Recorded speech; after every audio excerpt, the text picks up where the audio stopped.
এখানে ডালিম কোনো বিষয় নয়। ডালিম একজন খুনি। সময় পার হয়ে গেলে অনেক ব্যক্তিত্বহীন লোকেরা বড় সাজবার জন্য অথবা তাদের নাম একটু উচ্চে তুলবার জন্য অনেক কথাই বলেন। আমি ইলিয়াসকে জানি না, বুঝলেন, কিন্তু কিছুই যে জানি না তা নয়। এখানে একটা জিনিস বলবো, অনেক সময় বলা হয় হুজুগে বাঙালি। বর্তমানে যে অবস্থাটা হয়েছে, ইলিয়াস নামে একজন সাংবাদিক, তিনি মেজর ডালিমকে মেরেছেন। উনি আনতে পারেন কি পারেন না এটাও আমার জানা নেই। এখানে ডালিম কোনো বিষয় নয়। ডালিম একজন খুনি। তাকে কেউ লালন করলে এই অপরাধ থেকে তিনি মুক্ত হবেন না।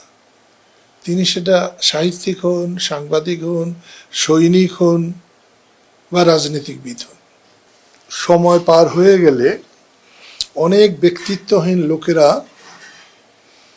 বড় সাজবার জন্য অথবা তাদের নাম একটু উচ্চে তুলবার জন্য অনেক কথাই বলেন।